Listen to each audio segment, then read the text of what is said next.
సాధనకు స్వాగతం. గత వారం అక్షర పరబ్రహ్మ యోగంలో చెప్పినటువంటి అతి ముఖ్యమైనటువంటి విషయాన్ని మనం విపులంగా చెప్పుకున్నాం. అదేంటంటే ఓమిత్యేకాక్షరం బ్రహ్మ వ్యాహరన్ మా మనుస్మరన్ అనే విషయం, దాని గురించి మనం చెప్పుకొని ఓంకారం యొక్క విశిష్టతను మనం వివరించుకున్నాం. మరికొంచెం దాని గురించి మనం ఎందుకు దాని గురించి మరికొంచెం చెప్పుకోవాలి అని అనుకుంటే, జగత్తులో నిండినటువంటి నాదం ఏదైతే ఉందో దానిని గుర్తించినటువంటి మన ప్రాచీన శాస్త్రజ్ఞులైనటువంటి ఋషులు, మహర్షులు, మహాత్ములు వాళ్ళు ఏం చేశారంటే, దాని ఆధారంగానే ఈ శబ్దం అనేటటువంటిది వస్తుంది, దానికి మూలమైనటువంటి నాదాన్ని ఓంకారంగా గుర్తించారు మనకి. ఆ శబ్దంలో ఉన్నటువంటి మూడు ఇతర శబ్దాలు అంటే అకార, ఉకార, మకారాలు అనేటటువంటి మూడు శబ్దాలను కూడా గుర్తించి ఆ శబ్దాల ఆధారంగానే మనకి ఈ ఓంకారం అనేటటువంటిది, ఈ నాదం జగత్తంతా నిండి ఉంది అని చెప్తూ దానికి మరింత విశ్లేషణగా కొన్ని విషయాలు చెప్తారు మన పెద్దలు. అకారాన్ని అగ్నితో పోల్చారు. అంటే కాస్మిక్ లెవెల్లో ఉన్నటువంటి ఒకానొక అగ్ని. అగ్ని అనేటటువంటిది మనం అనుకునేటటువంటిది కేవలం ఒక నిప్పో ఒక మంటో కాదు. అగ్ని అనేటటువంటిది చాలా రకాలుగా ఉంటుంది. కాస్మిక్ ఫైర్ అంటారు, ఫ్రిక్షనల్ ఫైర్ అంటారు, సోలార్ ఫైర్ అంటారు, రకరకాలుగా మనకు చెప్తూ ఉంటారు. మనం చూసేటటువంటిది సోలార్ ఫైర్ అంటారు, అంటే మన కంటికి కనపడేటటువంటిది. కంటికి కనపడనటువంటి దానికి మూలమైనటువంటి అగ్ని ఈ సృష్టిలో ఎప్పుడూ ఉంటుంది. దాన్నే సంకల్పాగ్నిగా చెప్తారు. అదే అక్షరాణం అకారోస్మి అంటాడు భగవద్గీతలో. అంటే అది ఇచ్ఛాశక్తి, సంకల్ప శక్తి, ద విల్ అంటారు. ఈ సంకల్ప శక్తిగా అది సృష్టిలో ఎప్పుడూ ఉంటుంది. తర్వాత ఉకారం, ఉకారాన్ని సవితృ మండలంతో పోల్చారు. అంటే ఒకటి కాస్మిక్ లెవెల్ అయితే, రెండు ప్లానెటరీ లెవెల్. ఈ సవితృ అనేటటువంటిది మనకి గాయత్రి మంత్రంలో తత్ సవితృవరేణ్యం అని వస్తుంది. ఈ సవితృ అనేటటువంటి ఒక ప్రజ్ఞ the one who delivers from the background అని చెప్తారు. అంటే మనకి ఏదైతే బ్యాక్గ్రౌండ్గా ఉందో, ఏదైతే మూలమైందో దానిలో నుంచి ఈ సృష్టిని బయటికి తీసుకొచ్చేటటువంటి ఒక వ్యాపకం చెందినటువంటి పరబ్రహ్మతత్వం ఏదైతే ఉందో, అంటే ఆ అగ్నే వ్యాపకమై ముందుకు వస్తుంది సృష్టిగా. అలా వ్యాపకం చెందినటువంటి దాన్ని విష్ణువు అన్నారు. అంటే విష్ణు అంటే నాలుగు శంఖచక్రాలు వేసుకొని అలా ఎప్పుడు నిలబడో లేకపోతే పడుకోనో, అంటే నుంచోని కాళ్ళు నొప్పులు పుడితే పడుకుంటాం అంతే కదండి. మనకి ఎక్కువ విష్ణుమూర్తి ఎలా ఉంటాయి, శ్రీరంగంలో శ్రీరంగ నాయకులు విష్ణుమూర్తి పడుకొని ఉంటాడు, తిరుపతిలో నుంచొని ఉంటాడు. పడుకోవడానికి నుంచోటానికి చాలా తేడాలు ఉన్నాయి. నిలబెట్టే తత్వం ఒకటైతే పడుకోబెట్టే తత్వం ఒకటి. ఇలా చెప్తారు మనకి. ఈ వ్యాపకం చెందినటువంటి దానికి ఎప్పుడైనా కూడా జ్ఞానం అనేటటువంటిది అవసరం. అది జ్ఞానశక్తిగా చెప్తారు. అకారమైనటువంటి దాన్ని ఇచ్ఛాశక్తిగా చెప్తే, ఉకారాన్ని జ్ఞానశక్తిగా చెప్తారు, ద నాలెడ్జ్. తర్వాత మకారం అనేటటువంటిది రిఫ్లెక్టివ్ ప్రిన్సిపుల్, ఒక రిఫ్లెక్షన్ గా వస్తుంది. దాన్ని సోలార్ ఫైర్ అంటారు, ఫిజికల్ ఫైర్ మనం చూసేటటువంటి దాన్ని. ఈ మూడిది సృష్టిగా వ్యక్తమైనటువంటి పరబ్రహ్మం. ఒకటి కనపడని తత్వం, ఒకటి దానిని వ్యాపకం చేసినటువంటి తత్వం, మూడు కనపడేటటువంటి తత్వం. ఈ అకార, ఉకార, మకారాత్మకమైనటువంటి దాన్నే the will, the knowledge, activity, ఇచ్ఛాశక్తి, జ్ఞానశక్తి, క్రియాశక్తి స్వరూపిణి అని అమ్మవారి గురించి లలితా సహస్రనామంలో చెప్తారు. ఈ మూడు మనకి ఎంతో ముఖ్యమైనవి. ఇప్పుడు మనం పొద్దున్నే లేవగానే పనులున్నాయి. ఆ పని ఎలా చేయాలో మనకు తెలియాలిగా. మొహం కడుక్కోవడం దగ్గర నుంచి అక్కడి నుంచి అన్నీ తెలియాలి కదా మనకి. ఆ ఇచ్ఛాశక్తి అనేటటువంటిది, లేవాలి అనేటటువంటి సంకల్పశక్తి, సంకల్పానికి కావాల్సినటువంటి జ్ఞానం, తర్వాత చేయటం, ఈ మూడు మనకి ఎప్పుడూ ఉంటాయి అన్నమాట. ఈ మూడిటిని కూడా ఓంకారంలో ఇమిడి ఉన్నాయి అని చెప్తారు. ఎందుకంటే ఆ ఓంకారంలోంచి వచ్చినటువంటి నాదం ఆధారంగానే ఇదంతా జరుగుతోంది అన్నది మనకి ఇచ్చినటువంటి మరొక విశ్లేషణ. ఎందుకు మనకి ఈ విషయాలన్నీ అవసరం అని గనక మనం ఆలోచిస్తే, ఎప్పుడైనా మనం కూర్చొని చేద్దాం ఓంకారం అని అనిపించినా, లేదా ఓంకారం గురించి తలుచుకున్నా, ఈ ఓంకారం అసలు ఏమిటి అని మనకు అనిపించినా, దాని గురించిన కొంత వివరణ మన మనసులో ఉన్నప్పుడు, ఓహో ఇది ఇలానా అనేటటువంటి ఒక భావం కలిగినప్పుడు దానితో మనం కలిసిపోవటానికి ఒక అవకాశం వస్తూ ఉంటుంది. అవకాశాన్ని మనం సద్వినియోగం చేసుకొని వెళ్తూ ఉండాలి. అయితే ఈ ఓంకారాన్నే ప్రణవం అని చెప్తారు. మామూలుగా మనకి వేదంలో ఏం చెప్తుందంటే, ముండకోపనిషత్తు అని ఒక ఉపనిషత్తు ఉంది. ముండకం అంటే వెంట్రుకలు లేకుండా తలకాయ మీద ఉన్నటువంటి వెంట్రుకలు మనం గుండు చేయించుకున్నాం అనుకోండి, ముండకం అంటారు. అటువంటి ముండకోపనిషత్తులో ఒక ఒక చక్కటి విషయం చెప్తారు. ప్రణవో ధనుః శరోహ ఆత్మ బ్రహ్మతల్లక్ష్యముక్త్యతే అప్రమత్తేన వేద్దవ్యం శరవత్ తన్మయో భవేత్ అని ఒక చక్కటి శ్లోకం ఉంటుంది. ఓంకారం అనేటటువంటిదే ప్రణవనాదమే, ఆ ప్రణవ మంత్రమే ధనస్సు అయితే జీవాత్మయే ప్రాణం, బ్రహ్మయే లక్ష్యం అనేటటువంటి తెలుసుకొని నిర్మలమైన హృదయంతో, అంటే మనం ఎట్లాంటి ఏమరపాటు లేకుండా లక్ష్యాన్ని సాధించాలి. ఇది చాలా గమ్మత్తుగా ఉంటుంది. మామూలుగా ఏదైనా ఇప్పుడు గన్ పేల్చాలన్నా లేదంటే ఒక బాణం వేయాలన్నా ఒక లక్ష్యం మీదకి అది వేయాలి అంటే దానికి గురి పెట్టాలి కదా, దానికి ధనస్సు కావాలి కదా, దానికి మరి ఒక బాణం కావాలి కదా. దాని గురించి మనకి ఇక్కడ చెప్తున్నారు. అదేంటంటే మనలో ఉన్నటువంటి ఓంకారం అనేటటువంటిది ఏదైతుందో ఆ ప్రణవమే ధనస్సు, జీవాత్మయే బాణం, పరమాత్మయే లక్ష్యం అని చెప్తారు. అంటే ఎప్పుడైతే మనకి నిశ్చలత్వం వచ్చిందో, స్థిరమైన మనస్సుతో వచ్చిందో, ఆ స్థిరమైన మనస్సుతో ఓంకారాన్ని ఎప్పుడైతే మన ప్రాణము మనస్సు ఏకమై హృదయంలో చేరి అక్కడి నుంచి హృదయం నుంచి మన శిరస్సు వరకు మనం ఏకాత్మమైనటువంటి నేను అనేటటువంటి జ్యోతి స్వరూపమై ఉండి మనస్సుతో కాకుండా నోటితో కాకుండా మొత్తంతో కలిపి ఎప్పుడైతే ఓంకారం జపిస్తామో స్మరిస్తామో అప్పుడు ఆ ఓంకారం ధనస్సై నువ్వే బాణమై పరమాత్మ లక్ష్యంగా మనం దాన్ని చేరుకోవటానికి కావాల్సినటువంటి పరిస్థితి మనకి ఓంకారం ఇస్తుంది. అప్పుడు మనల్ని మనం అధిష్ఠించి మనం పరిపాలించుకుంటాం. అంటే మన మనస్సు, మన ఇంద్రియాలు, మన శరీరం, మనం ఏదైతే అనుకుంటున్నామో అది కాకుండా అసలైన నేనుగా మనం జీవిస్తూ వీటన్నిటినీ మనం పరిపాలన చేసుకుంటూ అవి మనం చెప్పినట్టు వినేటటువంటి స్థితికి మనం వెళ్తాం. ఆ స్థితికి వెళ్ళటం కోసం మనం ఓంకారాన్ని నిరంతరం మనం స్మరణ చెయ్యాలి, ఓంకారం చెయ్యాలి. ఏమండి మరి దీనికి మరి మంత్రము, యంత్రము, తంత్రము అని చెప్తారు కదండి. మరి దీనికి ఓంకారానికి మరి యంత్రం ఏంటండి, మంత్రం ఓంకారం అని చెప్పారు, ఈ తంత్రం ఏంటండి అని మనం అనుకోవచ్చు. నీ శరీరమే యంత్రం, నీ శ్వాసయే మంత్రం, నీవు చేసే సాధనే తంత్రం అని గుర్తుపెట్టుకోవాలి. ఎందుకంటే నీ శ్వాసలో ఓంకారం అనేటటువంటి మంత్రం నిరంతరం నడుస్తోంది. నీ శరీరం అనేటటువంటి ఒక యంత్రం, ఈ యంత్రంలో శ్వాస అనే మంత్రం నిరంతరం నడుస్తోంది. కానీ అది మనం చేయటల్లా, అదే జరుగుతోంది. ఆ జరుగుతున్న దానితోటి మనం ఏకమవ్వాలి. అలా ఎప్పుడైతే మనం ఏకమయ్యామో మనం ఊర్ధ్వ మార్గంలో చరించడం. ఉచ్చరించటం అంటే ఊర్ధ్వ మార్గంలో చరించడం, ఉచ్చరించట, ఊర్ధ్వ మార్గంలోకి వెళతాం మనం. అంటే మనం అనుకునేటటువంటి రకరకాల బాధలు, కష్టాలు, కన్నీళ్లు, వీటి నుంచి మెల్లిమెల్లిగా పైకి వెళుతూ ఇవన్నీ తాత్కాలికంగా మనకు వచ్చిపోయేవే. ఎందుకంటే భగవద్గీతలో చెప్తాడు, సాంఖ్యయోగంలో ఆగమాపాయన అంటాడుగా, అన్నీ వచ్చిపోయేవే అని చెప్తారుగా. ఒకటి వచ్చిందంటే పోతుందిరా అని చెప్తాడు, శరీరంతో సహా అన్నీ వచ్చిపోయేవే అని చెప్తాడు అనమాట. అప్పుడు మనకేమవుతుంది, మనకి ఈ శరీరంతో ఉన్నటువంటి బంధం విడిపోతుంది. వామ్మో ఇంకేంటి సార్ ఈ శరీరంతో బంధం విడిపోతుందట అంటే కాదు, ఈ శరీరం నేను కాదు, ఈ శరీరం అనేటటువంటి ఇంట్లో నేను నివసిస్తున్నాను అని మనకు తెలుస్తుంది. శరీరంతో విడిపోవడం అంటే చచ్చిపోవడం కాదు. దేహంతో మనం ఎప్పుడైతే ముడిపెట్టుకొని మనం ముక్కలు ముక్కలుగా జీవిస్తున్నాం, కాసేపు ఒక రకంగా కాసేపు ఒక రకంగా ఉంటున్నాం, ఆ స్థితి నుంచి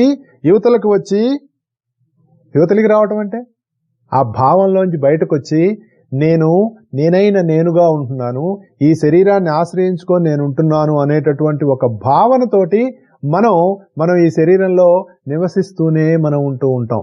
దానికోసం మనకి ఓంకారం అనేటటువంటిది చాలా ఇంపార్టెంట్. మనతో ఒక శ్రోత జాయిన్ అయ్యారు. నమస్తే అండి. హలో, నమస్తే అండి. నమస్తే జయ గారు, బాగున్నారా? బాగున్నాను సార్, మీరు బాగున్నారా? బాగున్నాను సార్, చెప్పండి. నేను 2 ముక్కలు చెప్దాం అనుకున్నా. యాక్చువల్ గా నా గురించి ఒకటి, మీరు చెప్పే వాటి గురించి ఒకటి. నేను బాగా ఫాలో అవుతున్నానని ఈ టైంకి అందుబాటులో ఉన్నాను, అందుకే చేశాను. అప్పుడప్పుడు ఏదో ఒక సోర్స్ ద్వారా కూడా వింటుంటాను ఖచ్చితంగా. ఇందాక నేను నిద్రపోవాలనుకున్నా, ఇంకా బోల్డ్ ఆలోచనలు వచ్చేస్తాయి కదా. అప్పుడు మీరు చెప్పారు గతంలో ఒక వాక్యం, చిత్త వృత్తి నిరోధక ఏదో చెప్పారు కదా సార్, అది బాగా గుర్తొచ్చింది. చిత్తవృత్తి నిరోధక అని పతంజలి యోగ సూత్రాల్లో మొట్టమొదటి సూత్రం. అదే యోగం చేస్తే మంచిది. అంటే యోగం ఉన్నాడే యోగా చేస్తాడని అనిపించింది. మనసుని కొంచెం నియంత్రించుకోలేం కదా కొన్నిసార్లు. అంటే సాధన, సంకల్ప బలం ఇవన్నీ ఉండాలి కదా! అవును. నేను ఆలోచిస్తూ పడుకుంటా అనమాట. అయితే ఇంకొకటి సరే టైం చూసా. ఇంకా అందుబాటులో ఉన్నాను కదా! అంటే మెలకువగానే ఉన్నాను కదా! అని చేశా. ఇందాక మీరు విష్ణుమూర్తి పొజిషన్స్ అంటే పోస్చర్స్ గురించి చెప్పినప్పుడు నిద్ర అదే పడుకునేటట్టు, నించునేటట్టు అన్నప్పుడు నాకొక సంఘటన అంటే మనం చేసేవి మన క్రతువులు గుర్తొచ్చాయి. క్రతువులంటే అనకూడదు అనొచ్చు. ఆహ్, ఏకాదశులు 2 రకాలుంటాయి గదా సార్. ఉత్తాన, శయన అని అది గుర్తొచ్చింది సార్. వాటన్నిటికి విష్ణు వాటి వాటి సిగ్నిఫికెన్స్ ఉందండి. అది అదే సార్. మనకి అంటే మీరు పెద్దవాళ్ళు చెప్పిన దానికి ఆ! నిద్రపోయే పొజిషన్‌లో ఉన్నప్పుడు శయన ఏకాదశి నాకెందుకో అలాగ కొరిలేట్ చేసుకోవాలనిపించింది. ఆ! అవును. అది. అన్ అంటే ఉత్తాన ఏకాదశి ఏకాదశి వ్రతాల్లో ఉత్తరాయణం, దక్షిణాయనం చెప్పినప్పుడు ఉత్తరాయణంలో ఉన్నటువంటి వెలుగు, లేదంటే దక్షిణాయనంలో వచ్చేటప్పుడు చాతుర్మాస వ్రతాలు, మరి ఆయన్ని మళ్ళీ తిరిగి నిద్రపుచ్చడం, శయనేకాదశి అని ఏవో కొన్ని చేస్తారు. నాకు పూర్తిగా దాని గురించి తెలీదు. అవును ఆ! సార్. వాటి వాటి సిగ్నిఫికెన్స్ వాటికుంది. అంటే మామూలుగా విష్ణుమూర్తి నిలబడి ఉండటాన్ని సృష్టిని నిలబెట్టేటటువంటి తత్వంగా ఉన్నట్టు, పడుకోబెట్టినప్పుడు పడుకొని ఉన్నటువంటి విష్ణుమూర్తిని ఆయన సృష్టిని అంటే ప్రళయంలోకి తీసుకువెళ్ళినప్పుడు ఉన్నటువంటి స్థితిగాను మనకి నేను పెద్దల నుంచి విన్న విషయం అన్నమాట అది. అంతకంటే పెద్ద అవును వివరాలు సార్. నాకు తెలియవు. ఎందుకంటే అదే నేను పెద్ద నేను మీ శాస్త్రం నుంచి చదువుకున్నవాడిని విన్నప్పుడు గాదు, పండితుడిని గాదు. అదే సార్. నేను మీ నుంచి విన్నప్పుడు అంత చిన్నది గ్రహించి అంటే ఏదో ఒక గుర్తులు కొంచెం పెట్టుకుంటే గుర్తుంటాయి కదా! అని ఇలా లింక్ చేసుకుంటున్నాననమాట నేను. బావుంది. కొన్ని సార్లు మనం అనుకునే విషయాలు చాలా తమాషాగా అనిపిస్తుంటాయి. బాగా అంటే మనసుకి హత్తుకుంటాయన్నమాట. అందుకనే నేను అలాంటి లింక్స్ పెట్టుకుంటూ ఉంటానన్నమాట. బావుందండి. జనరల్‌గా నచ్చాలి హ్మ్. అంటే ఏదో ఒకటి మనం అంటే ఇప్పుడు ఉట్టి పాలు తాగలేమనుకోండి అందులో పంచదార కలుపుకుంటాం. ఆ టైప్‌లో యాడెడ్ ఫ్లేవర్స్ లాగా నేను మీరు చెప్పే విషయాల్ని అలా మిక్స్ చేస్తుంటా అన్నమాట ఇష్టంగా. బావుంది. బావుంది. ఇప్పుడు ఎందుకు నేను కాల్ చేశానంటే ఒక అంటే కొన్ని వాయిస్‌లు విన్నప్పుడు, కొందరితో మాట్లాడినప్పుడు పాజిటివ్ ఎనర్జీ వచ్చేస్తది కాబట్టి మంచి వాళ్ళతో మాట్లాడి నిద్రపోతే బావుంటదనే ఒక ఫీలింగ్‌తో చేశాను సార్. వింటుంటాను సార్. తప్పకుండా. థాంక్ యూ అండి. Thank you. బాగోవాలని కోరుకుంటున్నాను. బావుండాలని. Thank you sir. Thank you. నమస్తే. Thank you. కృష్ణస్వామి గారు ఒక మాట చెప్పారు. ఏంటంటే, సత్యాన్ని లాజికల్‌గా చెప్పేవాడు కాదు, మ్యూజికల్‌గా చెప్పేవాడు కావాలి అన్నారాయన. అంటే, అంత బాగా ఉండాలట. ఒక సంగీతం, చక్కటి సంగీతం మనం విన్నప్పుడు, మనకు తెలియకుండానే దాంట్లోకి ఒక రకమైనటువంటి తన్మయత్వం వస్తుంది. అలాగే సత్యాన్ని అటువంటి తన్మయత్వంతో చెప్పటానికి లాజిక్ కాదు కావాల్సింది, లాజికల్‌గా కాదు, మ్యూజికల్‌గా అన్న విషయం అన్నప్పుడు చాలా ఆయన ప్రాసలు బాగా వాడేవారు. చాలా బావుంది. సో, మనం ఓంకారం గురించి మనం చెప్పుకుంటున్నప్పుడు మామూలుగా మనకి వేదంలో పంచ ప్రణవాలు అని చెప్తారు. అదేంటంటే 5 రకాలైనటువంటి ప్రణవాలు ఉన్నాయని చెప్తారు. అందులో మొదటిది ఓంకారం, రెండోది వషట్కారం, మూడోది స్వాహాకారం, 4 స్వధాకారం, 5 నమస్కారం. ఆ నమస్కారం ఏంటి సార్ మీరు? నమస్కారం కూడా పంచ ప్రణవాల్లో ఒకటి. ఓంకారం అంటే పరబ్రహ్మము నిరంతరం మన శ్వాసలో ఉంటుంది. జగత్తంతా నిండి ఉన్నటువంటి నాదం ఓంకారం. అది మొదటి ప్రణవం. తర్వాత వషట్కారం చెప్తారు. ఈ వషట్కారం అనేటటువంటిది ఏంటంటే విశ్వం విష్ణుర్వషట్కారో అని వస్తుంది చూసారా మనకు విష్ణు సహస్రనామం మొదట్లో. ఈ వషట్కారం అనేటటువంటిది అంటే ప్రపంచమే తానుగా వసించేటటువంటి తత్వాన్ని వషట్కార తత్వం అని చెప్తారు. అది విష్ణుతత్వం. ఇందాక మనం చెప్పుకున్నటువంటి ఉకారంలో ఏదైతే విష్ణుతత్వం ఉందో ఆ విష్ణుతత్వం. జనరల్ గా దీన్ని ఎక్కడ వాడతారంటే అగ్నిలో హవిస్సులు వేసేటప్పుడు వషట్కారాన్ని వాడతారు. ఔషట్ అనేటటువంటిది రకరకాలుగా చెప్తారు. ఇవి వేదంలో వస్తాయి ఇవి. అలాగే స్వాహాకారం అనేటటువంటిది దేవయజ్ఞాలకు కానీ వాటికి వాడతారు. అగ్నిలో సమిధలు వేసేటప్పుడు స్వాహ అనేటటువంటిది వస్తుంది. అది స్వాహాకారం. స్వధాకారం అనేటటువంటి పితృయజ్ఞాలకు వాడతారు. అంటే పితృ కార్యాలకు సంబంధించినటువంటివి ఎవరైనా వెళ్లిపోయినప్పుడు చేసేటటువంటి పితృకార్యాల ఈ స్వధాకారం అనేటటువంటిది వాడతారు. ఇక నమస్కారం, ఈ నమస్కారం అనేటటువంటిది సమర్పణకి వాడతారు. నమః అనేటటువంటిది ఒక దేవతకు కానీ పెద్దవాళ్ళకు కానీ మనల్ని మనం సమర్పించుకోవటం, అంటే వాళ్ళ యొక్క తత్వానికి మనల్ని సమర్పించుకోవటం అని తెలుస్తుంది. అలాగే ఆహ్వానించటం కూడా, నమస్కారం సార్ రండి అని చెప్తారు. అలాగే మనకి రుద్రంలో నమకం చమకం అనేటటువంటి ఉంటుంది. నమకం అంతా నమః నమః నమః అని వస్తుంటుంది. ఈ నమః అనేటటువంటిది ఏంటంటే దాన్ని తిరిగేస్తే మనశ్శబ్దమే నమశ్శబ్దంగా అని చెప్తారు కూడా. అంటే మనస్సుని భగవంతుడికి సమర్పణ చేయటం కోసం వాడేటటువంటి ప్రణవాన్ని నమస్కారంగా మనకి చెప్పారు. ఈ నమస్కారాన్ని హృదయపూర్వకంగా పెద్దలకి సమర్పణ చెందడం అనేటటువంటిది ఒక గొప్ప సంస్కారం. మామూలుగా మనం ఇప్పుడు దాని నమస్కారాన్ని మనం ఏం చేసాం, హలో సార్ అని చెయ్యి ఇలా అంటాడు, నమస్తే సార్ అంటాడు, సాయంత్రం 2 చేతులు కూడా దండం పెట్టాడు. దేవుడి గుళ్ళోకి వెళ్తూ కూడా దేవుడికి హాయి చెప్పేటటువంటి పరిస్థితులకు మనకు వెళ్ళిపోయినాయి. నిజానికి నమస్కారం ఎక్కడ పెట్టాలి, నీ 2 చేతులు కలిపి హృదయం దగ్గర ఉంచుకొని నమస్కారం చేయటం ఒకటి, అది హృదయం నేను నీకు సమర్పిస్తున్నాను అని. అలా కాకుండా కొంతమంది ఏం చేస్తారు, నుదుటి దగ్గర నమస్కారం పెడతారు చేతులు పెట్టుకొని, అంటే సంపూర్ణంగా నేను నీకు శరణాగతి చెందుతున్నాను అని చెప్పడానికి మనకి నమస్కారం అనేటటువంటిది ఉపయోగపడుతుంది. ఓంకారము నమస్కారము ఈ రెండూ కూడా ఎవరైనా వాడచ్చని చెప్పారు. మిగిలిన ఈ వషట్కారం స్వాహాకారం స్వధాకారం అనేటటువంటి ఈ 3 ప్రణవాల్ని కూడా కొన్ని ప్రత్యేకమైన సందర్భాల్లో వాడుతూ ఈ రెండింటినీ కూడా ఓంకారాన్ని నమస్కారం ఓం నమః అని చెప్తారు. లేదంటే ఈ మామూలుగా మనకి ఆ అష్టోత్తరాలు చదువుతుంటారు, ఓంతో మొదలుపెట్టి నమఃతో ఎండ్ అవుతూ ఉంటుంది. మధ్యలో ఆ దేవత యొక్క పేరు గుణం అనేటటువంటిది మనకు వస్తూ ఉంటాయి. సో అటువంటి దాన్ని మనం ఈ పంచ ప్రణవాలు అని మనం చెప్తారు. ఎందుకు నేను ఈ ప్రణవాన్ని గురించి ఎందుకు చెప్తున్నాను ఇవనంటే, మనకి ఈ విషయం తెలియటం వల్ల మనలో ఒక రకమైనటువంటి వికాసం కలుగుతుంది. ఓహో, ఓంకారం అంటే ఇదా, నమస్కారం అంటే ఇదా అనేటటువంటి మనకు తెలుస్తాయి. ఇవి తెలియటం వల్ల మనలో ఒక రకమైన జ్ఞానం, దాని ద్వారా మన సాధనలో కొంత మార్పు, ఇవన్నీ మనకి ఇక్కడ మన వేదంలో అనండి, లేదంటే మనకు చెప్పినటువంటి భగవద్గీతలో ఎందుకు ప్రత్యేకంగా ఓంకారం గురించి చెప్పాడంటే, అది జగత్తంతా నిండి ఉన్నటువంటి నాదస్వరూపం అనేటటువంటి విషయాన్ని మనకు చెప్పాడు.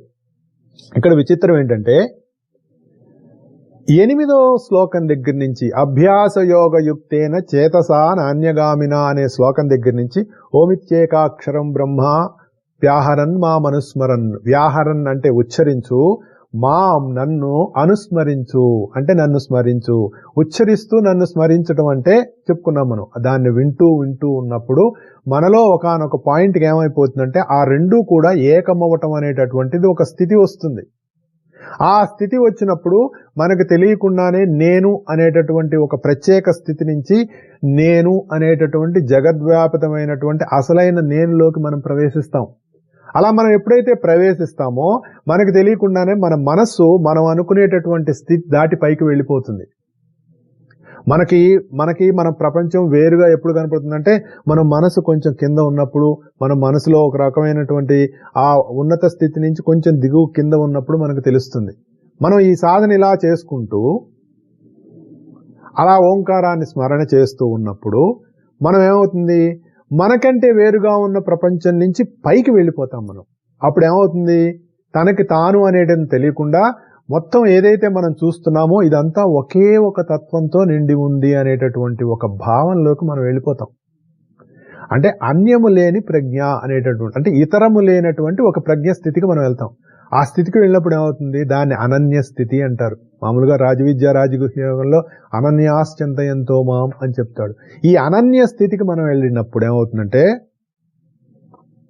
అంతా మనమే ఉన్నాం అన్నటువంటి ఫీలింగ్ వచ్చేస్తుంది. అంటే మొత్తం ఏకత్వం చెందినటువంటి నేనుగా నీకు ఒక అనుభవం వస్తుంది. మనం యూజీ కృష్ణమూర్తి గారి గురించి గనక మనం ఆయన పుస్తకాలు చదువుకుని ఆయన జీవితంలో ఆయన పొందినటువంటి కొన్ని అనుభవాలని అందులో రాసినవి గనక మనం జాగ్రత్తగా గనక మనం గమనించినట్లయితే ఇది మనకి అర్థమవుతుంది. ఆయనకి ఫారిన్ కంట్రీలో ఉన్నప్పుడు ఆయన క్లబ్లో ఉన్నారట, ఎక్కడో ఒక బార్లో ఉన్నప్పుడు ఆయనకు ఒక అనుభూతి వచ్చింది. ఆయన శిరస్సు తెగిపోయిందట. అలా శిరస్సు తెగిపోయిన తర్వాత ఆయన ఎవరిని చూసినా ఎక్కడ చూసినా యూజీ కృష్ణమూర్తి గారే కనపడుతున్నట్ట. నేనే ఉన్నాను అక్కడ, ఎక్కడ చూసినా ఆయనే కనపడుతున్నారట. ఆయనకి చదవండి ఎప్పుడైనా మీకు వీలున్నప్పుడు, ఆయన తెలుస్తుంది.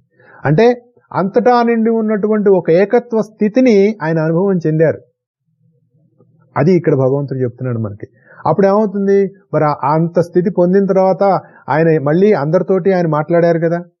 ఆయన జీవితం తర్వాత కూడా నడిచింది కదా, అందరితో మామూలుగా మాట్లాడారు, ఆయన చేయవలసిన కార్యక్రమాలు అన్ని మామూలుగా ఆయన చేస్తూనే ఉన్నారు. అంటే మనం మన సాధనలో అటువంటి అనన్య స్థితికి చేరినా కూడా మామూలుగా మనం అందరితో మాట్లాడుతూనే ఉంటాము, మనం చేసే పనులు మనం చేస్తూనే ఉంటాము, అందరి రూపంలో తానే ఉంటాడు. అంటే ఒక అంతర్యామి అయినటువంటి ఒక స్థితికి మనం చేరతాం.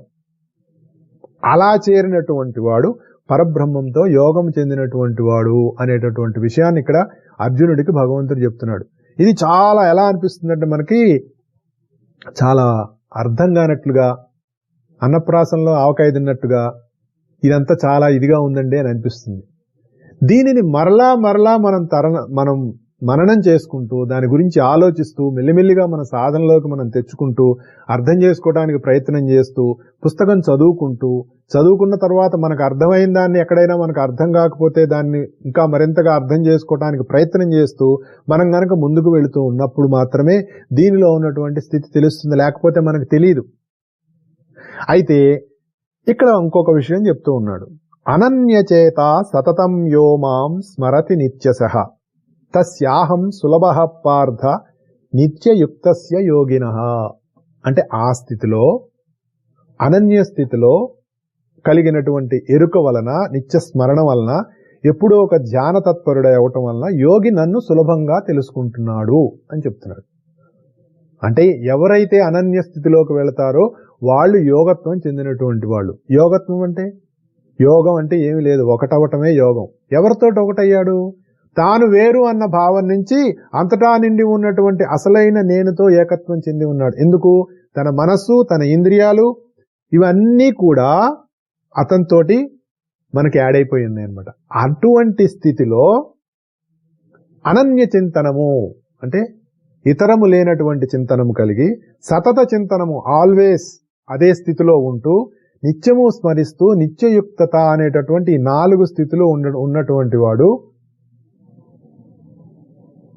నన్నే చెందుతాడు అని చెప్తున్నాడు. ఇది ఎందుకు మనం చెప్పుకుంటున్నాం అంటే అప్పుడు అందరిలో ఉన్న నేనంటే ఏంటో తెలుస్తుందండి, లేకపోతే తెలియదు. లేకపోతే ఎట్లా తెలుస్తుంది? అందరిలో ఉన్న నేను ఎట్లా తెలుస్తుందండి అంటే ఇప్పుడు ఈ స్థితిలో అందరిలో ఉన్న నేను తెలుస్తుంది. అణువులో నేను అనేటటువంటి ఆ పరబ్రహ్మతత్వం ఎలా ఉన్నది అనేటటువంటి స్థితిని అప్పుడు తెలుస్తుంది. మనతో ఒక శ్రోత జాయిన్ అయ్యారు. నమస్తే అండి. మాస్ గారు, మీ లెక్చర్స్ చాలా బాగుంటున్నాయండి. యాక్చువల్ గా మేము ఫోన్ కాల్ చేద్దాం అనుకుంటా కానీ మీకు డిస్టర్బెన్స్, మాకు ఉన్న లెంగ్త్ తగ్గిపోద్దని చేయట్లేదండి. తర్వాత నేను టోరీ వారిని అడుగుతున్నాను, కొద్దిగా లెంగ్త్ మంచి ఒక 2 hours చేస్తే బాగుంటుంది అనుకుంటున్నాను. తర్వాత ఏంటంటే మాకు ఆర్ట్ టైమింగ్స్, మేము మీరు పెట్టిన యూట్యూబ్స్ మేము ఫాలో అవుతున్నాం, చాలా బాగుంటున్నాయండి. మీ లెక్చర్స్ చాలా ఇంట్రెస్టింగ్ గా ఉంటున్నది, ఇన్స్పిరేషన్ గా ఉంటుంది. తర్వాత ఏంటంటే మేము ఈరోజు తెలియసి ఉన్నానండి మీది విందామని. యాక్చువల్ గా మాకు నిద్ర సమయం, కానీ ఈ రోజు మీతో మాట్లాడాలని నేను వచ్చానండి. తర్వాత తమరు చెప్పారు మంత్రం, యంత్రం, తంత్రం అన్నారు. అలాగే అధిభూతం, అధిదైవతం, అధియజ్ఞుడు అంటే మన భగవంతుడు, మన శరీరము, మన ఆత్మ, దాని గురించి చెప్పండి సార్. తప్పకుండా. మీరు ఎక్కడి నుంచి మాట్లాడుతున్నారు? నా పేరు వానపల్లి కృష్ణమోహన్ అండి, విశాఖపట్నం, ఇండియా, భారతదేశం, ఇది ఆంధ్రప్రదేశ్. చాలా సంతోషం, చాలా సంతోషం. మీ మాటలు మాకు చాలా ఇన్స్పిరేషన్ ఇచ్చినాయి. తప్పకుండా చెప్తాను, ఎందుకంటే మనకి తర్వాత కూడా ఈ మూడింటి గురించి వస్తుంది, అప్పుడు వివరంగా చెప్తాను వాటి గురించి. చాలా థ్యాంక్స్ అండి. నమస్కారం అండి. నమస్తే అండి, చాలా థ్యాంక్స్. చాలా సంతోషంగా ఉంది. చెప్తున్న విషయం నలుగురికి చాలా ఇన్స్పైర్ గా ఉంది, వాళ్ళకి నచ్చుతోంది అనేటటువంటి విషయం చాలా ఆనందంగా ఉంది. కనుక అలా అంతర్యామితో యోగత్వం చెందినటువంటి జీవి అనన్య భక్తితో జీవిస్తూ నిత్యస్మరుడై, స్మరణీయుడై, నిరంతరం అనన్య భక్తితో ఉంటూ తన నిత్య జీవితాన్ని పరబ్రహ్మంతో యోగం చేసిన వాడు అవుతాడు. ఎందుకంటే నేను అనేటటువంటి తత్వంతో యోగం చెంది ఉంటాడు.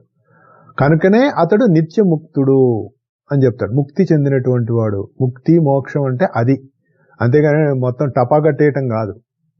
ముక్తి మోక్షం అంటే జీవిస్తూనే ఉంటారు, కానీ నిరంతరం కూడా నేను అనేటటువంటి అసలైన ప్రజ్ఞగా జీవిస్తాడు. అతడే నిజమైన యోగి అని భగవంతుని యొక్క వాక్యం ఇక్కడ. అయితే ఇటువంటి స్థితిలో ఉన్నవాడికి మామూలుగా మనకి కష్టాలు, దుఃఖాలు, భయాలు దేంట్లోంచి వస్తాయి? మన మనస్సు, ఇంద్రియాలలోంచి వస్తాయి. వీటికి సహజంగా మనకి భయాలు, ప్రపంచంతో ఎప్పుడైతే మనం మమేకమై ఉన్నామో మనకి భయాలు, ఆందోళనలు, కష్టాలు, నష్టాలు, భయాలు ఇవన్నీ వస్తుంటాయి, దుఃఖాలు.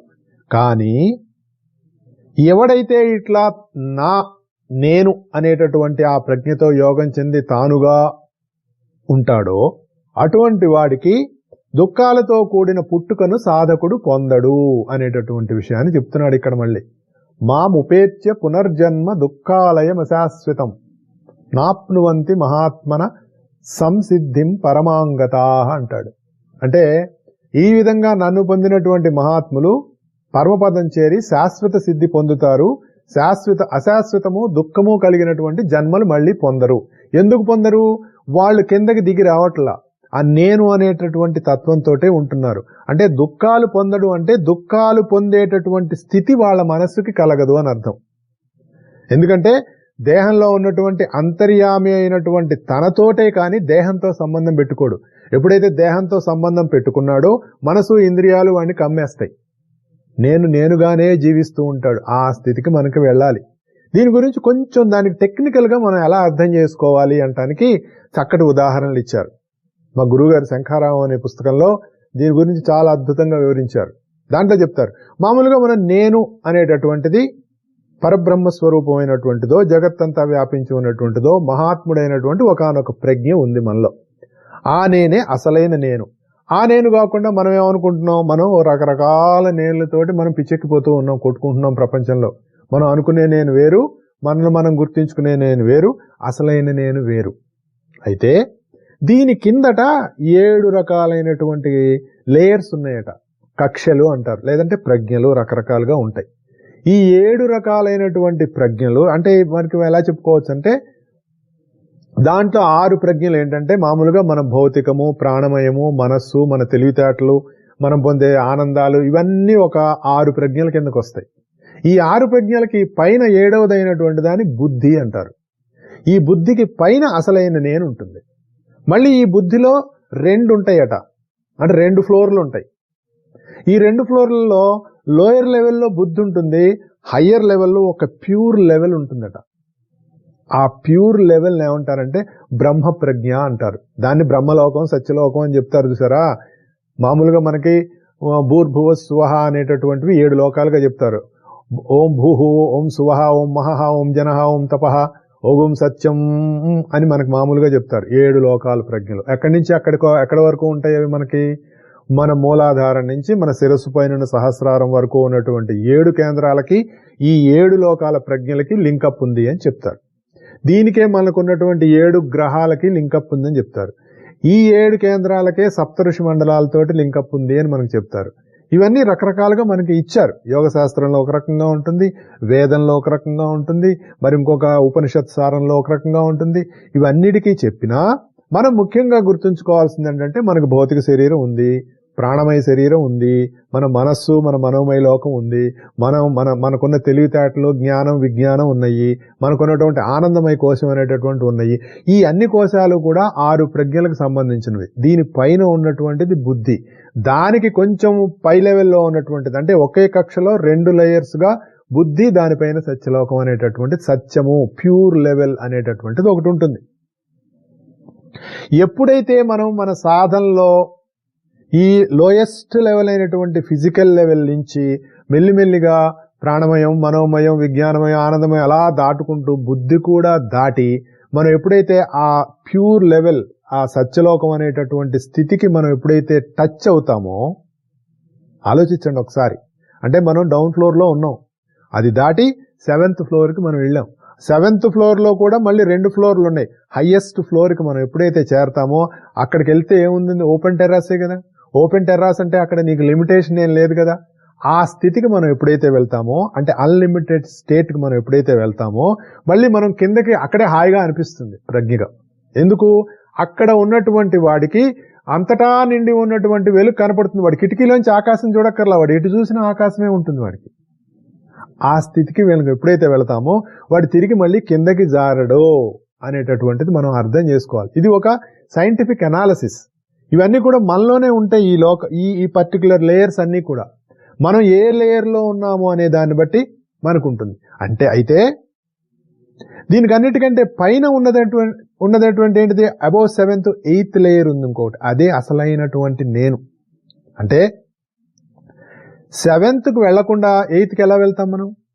Highest level of 7th touch అయితేనే కదా మనకి 8th అందేది. ఆ స్థితికి వెళ్ళినటువంటి వాడికి నేను అనేటటువంటి ప్రజ్ఞ అందుతుంది. లేకపోతే అంత ఈజీ కాదు. ఇది మనం అర్థం చేసుకోవాలి. మనం గ్రౌండ్ ఫ్లోర్లో ఉన్నామండి. ఓపెన్ టెర్రాస్ దాటి ఇంకా ఆకాశంలోకి వెళ్ళాలి. ఇవన్నీ ఫ్లోర్లు ఎక్కాలిగా. ఎక్కినప్పుడేగా మనం వెళ్ళగలం. అలా మన సాధన కింద నుంచి 7th ఫ్లోర్ టాప్ లెవెల్కి వెళ్ళినప్పుడు అక్కడ మనకి నేను అనేటటువంటి ప్రజ్ఞతోటి అనుసంధానం కలిగి నేనుగా మనం జీవిస్తాం. ఆ స్థితికి వెళ్ళిన వాడు కిందకి రావాలని అనిపించదు. ఒకవేళ వచ్చినా ఇవన్నీ కూడా కష్టాలు బాధలు అని అనిపించవు. ఎందుకు? ఆ స్థితిని టచ్ చేశాడు కాబట్టి. అంతవరకు మన జీవితం ఎలా ఉంటుంది? జైల్లో జీవితం లాగానే ఉంటుంది. రకరకాలైనటువంటి మనం చిక్కుల్లో పడుతూ ఉంటాం, అజ్ఞానంలో ఉంటూ ఉంటాం, రకరకాల బాధలు అనుభవిస్తూ ఉంటాం. అంటే మనలో ఈ 8th లెవెల్ ఆఫ్ టచ్ జరిగేంత వరకు దాన్ని ఏం చెప్తారంటే 8వ ప్రజ్ఞ అసలైన నేనుగా మనం జీవించేంత వరకు కూడా మన జీవితం అంతా దుఃఖాలతో, కష్టాలతో, భయాలతో కూడి ఒక రకమైనటువంటి ప్రిజనర్ లైఫ్ను మనం అనుభవిస్తాం. ఎప్పుడైతే మనం ఆ స్థితికి చేరుతామో మనం దీంట్లోంచి బయటపడి మనకి లిబర్టీ అనేటటువంటిది వస్తుంది. దానిలో కథలో అంతర్భాగంగానే 8వ సంతతిగా కారాగారంలో కృష్ణుడు జన్మించటం అనేటటువంటి కథ ఉన్నటువంటి అంతరార్థం అది. ఎందుకు 8గా పుట్టాడు కృష్ణుడు? అది కారాగారంలో ఎందుకు పుట్టాడంటే దానికి ఒక సింబాలిజం అనమాట. మనలో 8వ ప్రజ్ఞ జనించేంత వరకు, ఆ స్థితికి మనం వెళ్లేంత వరకు మన జీవితం మనం ఈ శరీరంలో ఒక ప్రిజన్లో ఉన్నట్టుగానే ఉంటుంది మనకి. ఆ స్థితికి వెళ్ళినటువంటి యోగి స్వేచ్ఛగా ఉంటాడు. అటువంటి వాడు మళ్ళీ దిగొచ్చినా వాడికి దుఃఖాలు అంటావు. ఎందుకంటావు? వాడు ఈ శరీరంతో లింకప్ అయి లేడు, నేనుగానే జీవిస్తున్నాడు అనమాట.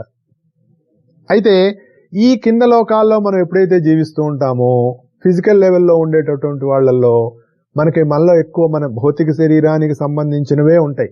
మిగిలినవన్నీ మనకి శరీర సౌఖ్యం, శరీరం ఓన్లీ శరీరమే. మొదటి 2 ప్రజ్ఞలు అని చెప్తారు. అంటే భౌతికం, ప్రాణమయంలో ఉండేటటువంటి లోకాల్లో మామూలుగా ఉండేటటువంటి క్రిమి కీటకాదులు, వృక్షాలు, కొంతమంది పుట్టి చనిపోతూ ఉంటారు అన్నది ఒక విశ్లేషణ. అది దాటి ఎప్పుడైతే 2వ దాంట్లోకి మనం వెళ్తామో, ఏంటి 2వది? ఓన్లీ ప్రాణమయ శరీరం. ఈ రెండిట్లో ఉన్నప్పుడు ఇలా ఉంటాం. 3 సెన్సెస్ అండ్ మైండ్, మనస్సు, ఇంద్రియ లోకాల్లో ఉన్నటువంటి వాడు ఇంకొకరితోటి పని చేయించుకోవటం, రకరకాల స్కిల్ఫుల్ పనులు చేయటం, ఇలాంటి వాళ్ళందరూ ఆ లోకాల్లో ఉంటూ ఉంటారు. అది దాటి మనస్సు, తెలివితేటలు, మన ఇంటలెక్చువల్ లెవెల్కి మనం ఎప్పుడైతే వెళ్తామో 60% ఆఫ్ హ్యుమానిటీ అందులో ఉంటుంది అని చెప్తారు. అక్కడ ఉన్నవాడు ఏం చేస్తాడు? తాను పని చేస్తూ ఇంకొకరి చేత పని చేయించుకుంటూ, తనకు కావాల్సిన పనులు చేసుకుంటూ, తనకు తోచిన పనులు చేసుకుంటూ, ఎవరికి ఏం చేయాలి వాళ్ళని అలా కమాండ్ చేయి, ఆ పని చేయి, ఈ పని చేయి అని చేసుకుంటూ ఉండేటటువంటి స్థితిలో ఉండేవాళ్ళు అలా ఆ లెవెల్లో ఉంటారు. అది దాటి 5వ లెవెల్లో వెళ్ళిన వాడు ఏమనుకుంటాడు తెలుసా? అరే ఇది మనకే కాదు, అవతల వాడికి కూడా ఏమైనా అవసరం ఉందేమో, వాడికి కూడా అవసరాలు ఉంటాయి కదా, మనకు ఆకలేసినట్టు వాడికి వేస్తుంది కదా, మనకు బట్టలు కావాల్సి వచ్చినట్టు వాడికి కావాలి కదా, మనకి నొప్పి పుట్టినట్టు వాడికి నొప్పి పుడుతుంది కదా అనేటటువంటి ఒక థింకింగ్ లోకి అందరూ సమానమే కదా, ఆకలి అందరికీ సమానం కదా, నొప్పి అందరికీ సమానం కదా, బాధలు కష్టాలు కూడా అందరికీ వస్తూ ఉంటాయి కదా అనేటటువంటి స్థితికి 5వ లెవెల్లో వెళ్ళిన వాడికి తెలుస్తుంది. 6th లెవెల్కి వెళ్తాడు ఇంకొకడు. ఆ 6th లెవెల్కి వెళ్ళిన వాడికి ఏం తెలుస్తుందంటే ఇంకా బ్రాడ్ అయిపోతుంది. జగత్తంతా ఉన్నది ఒకటే కదా, ఇది ఒకటే ఒక స్థితిలో అందరూ ఉన్నారు కదా అనేటటువంటి లెవెల్కి వెళ్తాడు. అప్పుడు వాడికి 7th లెవెల్లోకి వెళ్ళినటువంటి వాడికి ఏం తెలుస్తుందంటే ఈ కింద 6 లెవెల్స్ ఎలా పనిచేస్తున్నాయో తెలుస్తున్నారు. ఇక వాడు అక్కడి నుంచి కిందకి దిగాలని ఉండదు. దిగినా వాడిని ఏమి అంటావు. ఇంకా పైన ఉన్నటువంటి 8th లెవెల్లోకి వెళ్ళిన వాడు సర్వాంతర్యామయే అంతర్యామి తత్వంతో జీవిస్తాడు. అక్కడ దాకా ఉందండి సాధన అనేటటువంటిది. ఆ స్థితికి నువ్వు వెళ్ళమని చెప్తున్నాడు. అక్కడికి వెళితే నీకు శాశ్వతమైనటువంటి సిద్ధి కలుగుతుంది, మళ్ళీ నువ్వు అశాశ్వతమైనటువంటి ఈ దుఃఖంలోకి మళ్ళీ జన్మెత్తవు అని చెప్తారు. మనకి ఎందుకు జన్మెత్తుతాం మనము అంటే మనం ఇంకా 7th లెవెల్ కాదు 6th లెవెల్ దాకా కూడా వెళ్ళాలి. ఇంకా 1, 2, 3 లెవెల్స్లోనూ 4 లెవెల్స్లోనూ మనం కొట్టుకుంటూ ఉన్నాం. అందుకనే మనం పెద్దలు ఏం చెప్తారంటే యోగ శాస్త్రంలో మూలాధారంలో ఉన్నటువంటి వాడు మెల్లిగా మెల్లిగా మెల్లిగా హృదయం చేరాలని చెప్తారు. ఎప్పుడైతే నువ్వు హృదయం చేరుతావో అప్పుడు నీ కష్టంతో పాటు అవతల వాడిది కూడా కష్టమే అనేటటువంటి ఒక భావన నీకు కలుగుతుంది మెల్లిగా. అది దాటి ఇంకొంచెం పైకి వెళితే ఇంకా విశాలమైన భావం కలుగుతుంది. అది దాటి ఇంకా పైకి వెళ్తే ఇంకా విశాలమైనటువంటి భావం కలుగుతుంది. ఈ విశాలమైనటువంటి భావం నీకు ఎప్పుడైతే కలుగుతూ కలుగుతూ ఉంటుందో నీ జీవితంలో నువ్వు ముందుకు వెళుతూ వెళుతూ ఉంటావో నీకు కావాల్సినటువంటి స్వేచ్ఛ కూడా లభిస్తూ ఉంటుంది. నిన్ను బంధించేవి ప్రపంచంలో ఏముండవు. నిజానికి ఏ వస్తువు నిన్ను బంధించదు. నీ మనసు దానికి అతుక్కోవటం వల్ల అది నువ్వు బంధించబడుతున్నావు. మనసుకి ఒక లక్షణం ఉంటుంది, అది ఎక్కడేస్తే అక్కడ అతుక్కుంటుంది. మనం ఏం చేస్తున్నాం, ఎక్కడ పడితే అక్కడ దాన్ని అతికిస్తున్నాం తీసుకెళ్ళి. అది ఎక్కడ పడితే అక్కడ అతుక్కుపోతుంది, పీకినా వెనక్కి రావట్లా. అలా కాకుండా మామూలుగా మనం ఏదైనా చేతికి అంటుకోకుండా ఉండాలంటే ఏం చేస్తాం, చేతికి గ్లౌజ్ వేసుకుంటాం, లేదంటే చేతికి ఏదైనా రాసుకుంటాం. అలా మన జీవితంలో కూడా మనం చేసేటటువంటి పనులు మనకు అంటుకోకుండా ఉండాలంటే ఏదైనా ఒక లేయర్ మనం అడ్డం పెట్టుకోవాలి. దాన్నే వివేకము అంటారు. దాన్నే ఆలోచన, చక్కటి ఆలోచన అని చెప్తారు. దాన్నే విచక్షణగా చెప్తారు. అంటే విచక్షణతో ఏది శాశ్వతం ఏది అశాశ్వతం అనేటటువంటి దాన్ని తెలుసుకుంటూ ఎక్కడ మనసును అతికించాలో మనం తెలుసుకుంటూ అక్కడ మనసును అతికించుకుంటూ ముందుకు వెళ్ళటం వల్ల మనం జీవితంలో ఈ లిబర్టీ, ఈ విమోచనం అనేటటువంటిది మనకు కలుగుతుంది. ఈ ఫ్రీడమ్ అనేటటువంటిది వస్తుంది. అప్పుడు మనం 8th లెవెల్కి చేరి అక్కడ మనం సర్వాంతర్యామి అయినటువంటి సర్వత్రా నిండి ఉన్నటువంటి తత్వంతో మనం ఉండటానికి అవకాశం ఉంటుంది. అప్పుడు మనకి మళ్ళీ పునర్జన్మ లేదు అని, పునర్జన్మ గురించి మరి మాట్లాడుకుందాం మనం. ఎందుకంటే పునర్జన్మలు చాలా పెద్ద టాపిక్. అదేంటో తెలియదు, ఎందుకు పుడతామో తెలియదు, ఎందుకు పుట్టట్లేదు తెలియదు. మరి పుట్టేవాడు మరి ఇదేంటి సనస్సుజాతీయంలో చెప్తాడు, ప్రమాదం వై మృత్యుహు అంటాడు ఆయన. సనస్సుజాతుల వారు ప్రమాదమే మృత్యు అంటే మరపే మృత్యు అని చెప్తారు ఆయన. మనల్ని మనం మర్చిపోయామని ఎప్పుడైతే మర్చిపోయామో పుడుతూ వస్తూ ఉంటాం. అంటే ఇప్పుడు మనం చెప్పినటువంటి ఈ 7-8 లెవెల్స్ ఉన్నాయి చూసారా, ఈ 7-8 లెవెల్స్ లో ఎప్పుడైతే మనం కింది లెవెల్స్ లోనే ఉంటూ అక్కడే పుడుతూ అక్కడే పోతూ అక్కడే పుడుతూ అక్కడే పోతూ ఉంటామో మళ్ళీ మళ్ళీ పుడుతూనే ఉంటాం. పుట్టినప్పుడల్లా కొంచెం అన్నా మనం ముందుకు వెళ్తూ ఉండాలి. ఎలా తెలుస్తారు మనం పుట్టామో పోయామో ఎలా తెలుస్తుంది అంటే మరి దాని లెక్కలు దానికి ఉన్నాయి. ఇందాక మనం లాస్ట్ వీక్ మనం ఒకటి చెప్పుకున్నాం, the man who has highest sensitivity of listening or seeing ఉన్నవాడికే కనపడతాయి వినపడతాయి, మిగిలిన వాళ్ళకి ఎందుకు వినపడు? ఇప్పుడు గబ్బిలాలు ఉన్నాయండి, అల్ట్రాసానిక్ సౌండ్స్ని కూడా వినగలవట. కుక్కలు ఉన్నాయి, కుక్కలకు కొన్ని కనపడతాయి, కొన్ని స్పిరిట్స్ కనపడతాయి అని చెప్తారు. మరి మనిషికి ఎందుకు కనపడవు? వాటికి ఎందుకు కనపడతాయి? వాటికి ఉన్న సెన్సిటివిటీ వేరే అలాంటిది. కొంతమందికి క్లారివాయింట్ ఆడియో, క్లారివాయింట్ విజన్ ఉంది అని చెప్తారు. అంటే దివ్య శ్రవణము దివ్య దృష్టి అని చెప్తారు. వాళ్ళకి ఎలా కలుగుతుంది? అది వాళ్ళకి ఇవ్వబడినటువంటి ఒక ఫ్యాకల్టీ. ఆ ఫ్యాకల్టీ మనకు రావాలి అంటే మన సాధన ముందుకు వెళ్ళాలి. పునర్జన్మ గత జన్మలో ఏమయ్యాము అంటే మనకు తెలియాలి. పేపర్లు తీయండి, పేపర్లు తీస్తే తెలుస్తుంది పునర్జన్మ. ఒక్కొక్కళ్ళు చిన్న పిల్లలుగా ఉన్నప్పుడు ఎలా మాట్లాడారు ఏంటి అని మనకు తెలుస్తుంది. వాళ్ళందరూ ఏ విధంగా మాట్లాడారు, నేను పోయిన జన్మలో పలానా నాకు ఇట్లా యాక్సిడెంట్ అయింది, ఆవిడ నా భార్య ఈవిడ నా భర్త అని చెబితే అవన్నీ కూడా ప్రూవ్ అయిన సందర్భాలు మన ఇండియన్ న్యూస్ పేపర్స్ లో, వరల్డ్ న్యూస్ పేపర్స్ లో ఎన్నో చోట్ల వచ్చినాయి. అది నేను నమ్మను అంటే నమస్కారం చేయటమే, మనం ఏం మాట్లాడదు ఉంది కదా మనకి ఎట్లాగో నమస్కారం అనే ఒక ప్రణవం. ఇవన్నీ ఎందుకు చెప్తున్నానంటే ఈ లెవెల్స్ అన్ని మనలోనే ఉన్నాయి. మనం ఎక్కడో బయట ఉన్నాయని అనుకోవద్దు, ఉంటాయి బయట కూడా, కానీ అవి మనలో కూడా ఉంటాయి. కాబట్టి ఈ లెవెల్స్ లో మనం ఒక్కొక్కటి మనం ముందుకు వెళ్ళటానికి కావాల్సినటువంటి మన సాధన చేసుకుంటూ ముందుకు వెళితేనే అవుతుంది. అది హోమం చేస్తేనా, యజ్ఞం చేస్తేనా, పూజ చేస్తేనా, మరి నైవేద్యాలు పెడితేనా, మరి అరటిపళ్ళు పెట్టాలా, లేకపోతే బత్తాయిలు పెట్టాలా, లేదంటే నారంజులు పెట్టాలా, ద్రాక్ష పళ్ళు పెట్టడం మంచిదేనా అండి? ఏ ద్రాక్ష పెట్టాలి? ఈ వీటితోటే జన్మంతా పోతుంది అనుకోండి, ఇంకా మనం అనుకున్న సాధన మనకు జరగదు. 2, నిన్న నేను ఒక గుడికి వెళ్ళినప్పుడు తులసమ్మ దగ్గర దీపాలు వెలిగించారు, అరటిపళ్ళు పెట్టారు. అవన్నీ వర్షం వచ్చింది, దీపాలు పోయినాయి, అరటిపళ్ళు అక్కడంతా ఒక రకంగా అయిపోయినాయి. అక్కడ ఇంకో పళ్ళు పెట్టారు. అంటే ఒక పవిత్రమైనటువంటి తులసమ్మ అనేటటువంటి ఆ మొక్క దగ్గర నువ్వు ఒక ఎంతో భక్తిగా దీపం వెలిగించినప్పుడు ఆ చుట్టూ ఉన్న వాతావరణం కూడా పవిత్రంగా ఉంచుకోవాలి, శుభ్రంగా ఉండాలన్న కనీసం జ్ఞానం ఉండదండి మనకి? అయిపోయింది. ఇప్పుడు అక్కడ పళ్ళు పెట్టారు, ఆ పళ్ళు తీసి ఎవరికన్నా ఇవ్వచ్చు కదా, నువ్వు నైవేద్యం పెట్టావు కదా, అది ప్రసాదంగా భావిస్తున్నావు కదా, అక్కడ పారేసి వెళ్ళిపోవటం ఎందుకు? ఒక దీపం వెలిగించావు, ఆ దీపం కూడా చక్కగా ఓ పక్కన పెట్టేటట్టుగానో, లేదంటే వర్షం వస్తుంది కాబట్టి తీసి ఇంకో చోట పెట్టుకుందాం అని చాలా దేవాలయాల్లో ఆలోచించరే. గుడికి వెళ్ళాం, దీపం పెట్టాం, 2 పళ్ళు అక్కడ పడేసాం, నాకు పుణ్యం వచ్చేసింది, తెల్లారిపాటికి నేను కోటీశ్వరుని అయిపోతా, లేదంటే ఆ దేవత మా ఇంట్లో వచ్చి కూర్చుంటుంది. ఇలా ఒక అనకూడదు నేను ఆ మాట. అది మంచి భావన కాదు. పవిత్రమైనటువంటి భావన అన్నప్పుడు మనం చేస్తున్నటువంటి పూజ, హోమం ఏదైనా అనండి, అక్కడ శుభ్రంగా ఉండాలి, ప్రశాంతంగా ఉండాలి, నీట్గా ఉండాలి, చేసే పనిలో ఒక శ్రద్ధ ఉండాలి. ఇవి లేకుండా మీరు ఎన్ని పూజలు, హోమాలు, వ్రతాలు, మన ప్రపంచంలో ఉన్నటువంటి సమస్త వ్రత కథల పుస్తకాలలో చెప్పిన వ్రతాలు అన్నీ చేసినా కూడా వర్షానికి తడిచినటువంటి కాకరపువ్వొత్తి ఎలా వెలగదో, ఒక చిచ్చుబుట్టి ఎలా పేలదో, మనం చేసినటువంటివన్నీ కూడా అలా వృధా అన్నది మనం గుర్తుపెట్టుకోవాలి. అలా కాకుండా మనకు తర్వాత వస్తుంది రాజవిద్య రాజగుహ్యంలో, పత్రం పుష్పం ఫలంతోయం యోమా భక్త్యా ప్రయశ్చది. భక్తి, శ్రద్ధ ఈ 2 కావాలండి. ఈ 2 లేకుండా మీరు ఎంత పటాటోపంగా చేసినా కూడా అది కేవలం బూడిదలో పోసిన పన్నీర్ అని మనం గుర్తుపెట్టుకుంటే మన సాధనలో మనం ఎలా జాగ్రత్తగా ఉండాలన్నది మనకు తెలుస్తుంది. ఆ విషయాన్ని చెప్తున్నాడు. ఆ బ్రహ్మ భువనార్లోక పునరావృత్తినోర్జున మాముపేత్యతు కౌంతేయ పునర్జన్మన విద్యతే అని చెప్తున్నాడు. ఇక్కడ పునర్జన్మ గురించి చెప్తున్నాడు. చతుర్ముఖ బ్రహ్మ సృష్టిలో ఉన్న అన్ని లోకాలలో మరల జన్మ ఎత్తే లక్షణం ఉంది. నన్ను చేరిన వారికి మళ్ళా జన్మ లేదు అని చెప్పాడండి. ఇందాక మనం చెప్పుకున్నాం చూసారా, 7th ప్లేన్ లో ఉన్నటువంటి హైయెస్ట్ లెవెల్లో ఉన్నటువంటి ప్యూర్ లెవెల్ ఏదైతే ఉందో దాన్ని బ్రహ్మలోకంగా, సత్యలోకంగా మనకు చెప్తారు. ఆ స్థితికి వెళ్ళి అక్కడి నుంచి నేను అనేటటువంటి అంతర్యామి ప్రజ్ఞను తాకినటువంటి వాడికి, యోగి అయినటువంటి వాడు నిరంతరం కూడా వాడు ఎప్పుడైతే అనన్య చింతన కలిగి దానితోటి జీవితాన్ని సతత చింతనం, అనన్య చింతనం, నిత్యస్మరణము, నిత్యయుక్తత ఇవన్నీ ఎవడైతే ఉంటాడో వాడు తిరిగి జన్మించడు. అంటే దాని అర్థం ఏంటంటే తిరిగి మళ్ళీ కింద లోకాలకి రాడు. ఒకవేళ వచ్చినా కారణ జన్ముడై 10 మందికి ఉపయోగపడటానికి వస్తాడు. వాడికి కష్టాలు వస్తాయి కానీ వాడిని అంటుకోవు.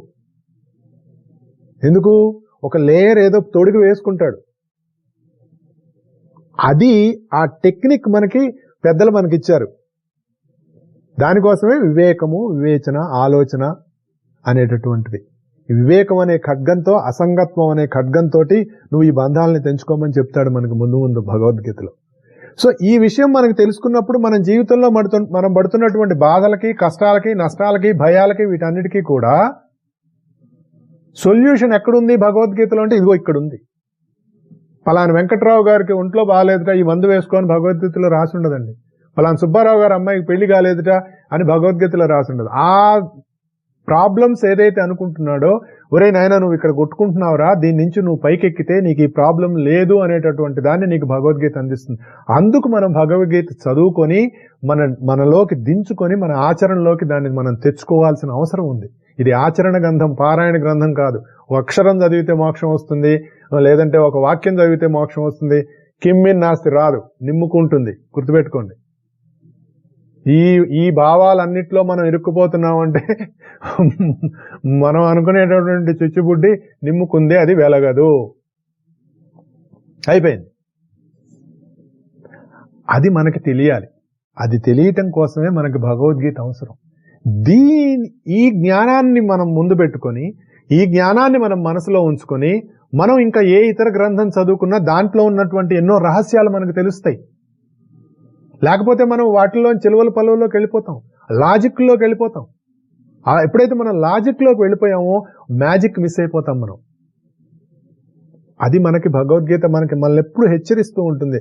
ఒరేయ్ నువ్వు ఇది గుర్తుపెట్టుకో, ఇది గుర్తుపెట్టుకో. అందుకే చెప్తున్నాను, నువ్వు ఏ స్త్రాస్త్రం చదివినా నన్ను గుర్తుపెట్టుకొని చదువు అని చెప్తాడు. తర్వాత వస్తుంది, నువ్వు ఏ పూజ చేసినా నన్ను గుర్తుపెట్టుకో, ఏ వ్రతం చేసినా నన్ను గుర్తుపెట్టుకో, నువ్వేం చేసినా నన్ను గుర్తుపెట్టుకో, నువ్వు తిన్నా పడుకున్నా ఎక్కడికి వెళ్ళినా నన్ను గుర్తుపెట్టుకో అని భగవద్గీతలో చెప్తే కృష్ణుని గుర్తుపెట్టుకో కాదు, కృష్ణుని గుర్తుపెట్టుకోండి. ఎందుకంటే పరిపూర్ణ తత్వంతో దిగి వచ్చినటువంటి ఆ సర్వాంతర్యామి ఏదైతే ఉందో అది కృష్ణ పరమాత్మగా మనకు చెప్తారు. ఆ తత్వాన్ని మనం గుర్తుపెట్టుకుంటే కనీసం అక్కడికన్నా మనం చేస్తాం. కానీ కృష్ణుడి ఉద్దేశం ఏంటంటే ఆ తత్వం నీలో నేనే ఉంది కాబట్టి దాన్ని నువ్వు టచ్ చెయ్యి అనేటటువంటిది మనకి భగవద్గీత అందించేటటువంటి డైరెక్ట్ సూత్రం. అంటే డొంక తిరుగుడు ఏం లేదు, సూటిగా నిన్ను తీసుకువెళ్తుంది. దానికి మన ప్రయాణం కొనసాగాలి. అలా మనం అందరం మన ప్రయాణాన్ని కొనసాగిస్తూ మన భగవద్గీత అందించినటువంటి మార్గాన్ని మనం ఎక్కడా విడవకుండా ఆ మార్గంలో సూటిగా, అంటే this is a perfect GPS system which leads you to your inner I'm. గుర్తుపెట్టుకోండి, లోపల ఉన్నటువంటి అంతర్యామి దగ్గరికి డైరెక్ట్ గా మనల్ని తీసుకెళ్తుంది. ఈ లోపల మనకి అనేక రకాలైన ఎగ్జిట్లు కనపడుతూ ఉంటాయి. ఆ కనపడినటువంటి ఎగ్జిట్స్ చూసుకుంటూ, ఓహో ఇది అటు వెళ్తుందా ఇటు వెళ్తుందా, ఓహో ఈ సమస్య ఇలా ఉందా, ఆ సమస్య అలా ఉందా, ఓహో ఈ ప్రాబ్లం ఇదా, ఓహో వీడిక్కడ ఇలా ఉన్నాడా అలా ఉన్నాడా, వీడి ప్రవర్తనకు కారణం ఇదా, వాడి ప్రవర్తనకు కారణం ఇదా, భగవద్గీతలో అలా చెప్పారు కదా. అంటే మన మనసు ఇంద్రియాలు మనల్ని ప్రపంచంలోకి లాగేస్తూ ఉన్నప్పుడు మన మనసు ఇలా ప్రవర్తిస్తూ ఉంటుంది, కాబట్టి వాడు అలా ప్రవర్తిస్తున్నాడు అనేటటువంటి ఒక లెసన్ మనం తీసుకొని మన జీవితంలో కనుక ముందుకు వెళ్తూ ఉంటే భగవద్గీత మనల్ని నడిపిస్తుంది, ప్రతి మనిషిని నడిపిస్తుంది. మతాల్లో చెప్పినటువంటివి ఏవి కూడా ప్రపంచంలో ప్రకృతిలో ఏర్పడినటువంటి ధర్మాలకు సంబంధించినటువంటివి కావు. ఇది భూమి మీద ఉన్నటువంటి మనిషికి సంబంధించినటువంటివి. మతం మనిషి పెట్టుకున్నాడు, దానిలోకి మనం ఇరుక్కోవద్దు. అలా అందరూ ముందుకు సాగాలని మనసా వాచా కర్మణ కోరుకుంటూ ఈ వారానికి సెలవు తీసుకుంటున్నాను. వచ్చే వారం కలుద్దాం. జై గురుదేవ్.